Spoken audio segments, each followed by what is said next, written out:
जय हिंद दोस्तों, welcome to our YouTube channel Sainik solution bankers Manch. दोस्तों, आज बात करेंगे सैनिकों के बारे में। सैनिक या आप कह सकते हैं भूतपूर्व सैनिक, लेकिन मेरी माने तो एक सैनिक कभी भूतपूर्व होता ही नहीं, वह सैनिक ही रहता है। पहले वह देश की सेवा करता है, फिर वह समाज की, वह सही के लिए लड़ता ही रहता है।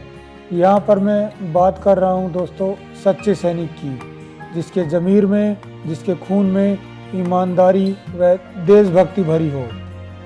आजकल आप देख ही रहे होंगे दोस्तों, देश में एक सैनिक देश के लिए लड़ता है। इस दौरान अगर वह शहीद हो जाए तो 1-2 दिन तक तो फेसबुक, व्हाट्सएप, ट्विटर पर खूब जय हिंद होता है, फिर उसके परिवार को कोई पूछता भी नहीं है। और जब वह सेवा में रहता है, कभी उसकी ज़मीन पर कब्जा कर लिया जाता है, कभी उसके परिवार को परेशान किया जाता है। और हद तो तब होती है जब वह प्रशासन व न्यायालयों के चक्कर काट काट कर थक जाता है और उससे कभी भी इंसाफ नहीं मिलता। आप देख ही रहे हैं दोस्तों इक्वल एमएसपी का केस जो कब से चल रहा है। क्या आपको लगता है उसमें उनको सही न्याय मिल पाएगा? जिसकी सुनवाई में उनको मिलती है सिर्फ अगली तारीख, और अब ये डेट हो गई है 2 सितंबर 2022, यानी कि लगभग 5 महीने बाद। अगर बात करें OROP यानी कि वन रैंक वन पेंशन की, तो आपने देख ही लिया होगा कि कितने दिनों तक जवानों ने जंतर मंतर पर धरना दिया, लेकिन सुप्रीम कोर्ट तक से भी उनको निराशा ही हाथ लगी। अब चाहे रिवाइज पिटीशन से फैसले में हो सकता है कुछ बदलाव हो, लेकिन आप एक बात याद रखना दोस्तों, justice delayed is justice denied. तो क्या इस देश में जवानों की कोई वैल्यू नहीं है? एक सोल्जर जो अपनी पूरी जवानी, अपनी पूरी ज़िंदगी देश के नाम कर चुका हो, अगर वह शहीद हो गया तो वो चला गया, बस अब सारे दुख और तकलीफ उसके परिवार के हैं, जो अब बेसहारा हो जाता है। और अगर वह सर्विस पूरी कर ले तो बाद में उसे अपने पेंशन के हक के लिए भी लड़ना पड़ता है, और समाज से तो वह उम्मीद ही छोड़ चुका होता है, क्योंकि समाज एक फौजी को ललचाई नज़रों से देखता है। समाज में स्वार्थ बहुत बढ़ गया है, उसको तो बस फौजी से या तो कैंटीन से सामान चाहिए या फिर लिक्वर की बोतल।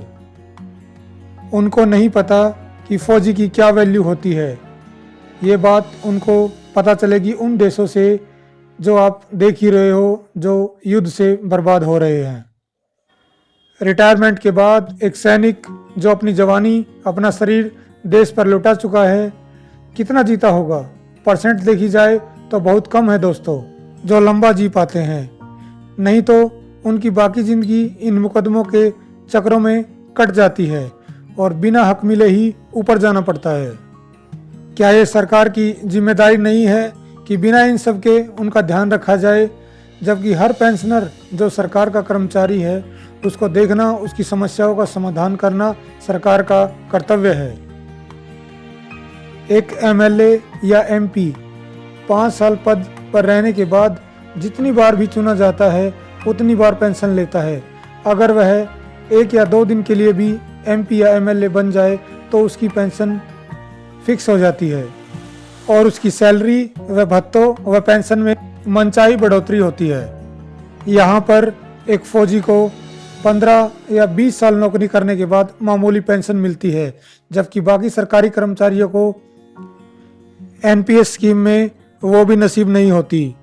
वो सारी ज़िंदगी सर्विंग रहते, इसमें पैसा कटाते रहते हैं, और रिटायरमेंट के टाइम मार्केट में फंस जाता है, और पेंशन बनती है इतनी कि इससे ज़्यादा तो कुछ राज्यों में बुढ़ापा पेंशन या वृद्धावस्था सम्मान मिल जाता है। अब उससे ना वो जी सकते हैं और ना मर सकते हैं।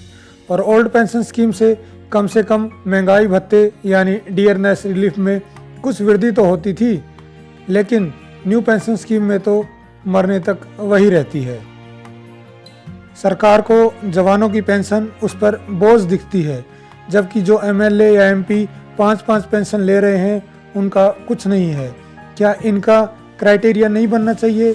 अगर आप लगातार कम से कम 15 साल तक MP या MLA बने तो ही पेंशन मिलेगी? नहीं, इनको तो 2 दिन के लिए बनना है और पेंशन फिक्स हो जाती है।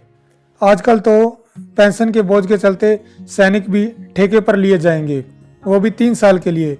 एक सैनिक को प्रोफेशनली तैयार करने के लिए कम से कम 1.5-2 साल की ट्रेनिंग होती है और लाखों का खर्चा होता है। इस हिसाब से अगर देखा जाए तो कम से कम 1.5 साल ट्रेनिंग व छुट्टियां मिलाकर वह 1 साल ही देश को सेवा दे पाएगा। उस पर जो खर्चा किया गया, क्या वह वित्तीय बोझ नहीं होगा? अब बात करते हैं दोस्तों पेंशन बढ़ोतरी की। जैसा कि आप जानते हैं, किसी पेंशनर की 80 वर्ष की आयु पूरी होने पर उसकी बेसिक पेंशन में 20% की वृद्धि होती है, 85 वर्ष की आयु पूरी होने पर 30% की, 90 वर्ष की आयु होने पर 40%, 95 वर्ष होने पर 50% और 100 वर्ष की आयु पूरी करने पर पेंशन दोगुनी हो जाती है। लेकिन कुछ ही पेंशनर इतना जी पाते हैं तो इस बढ़ोतरी का कोई मतलब नहीं बनता है।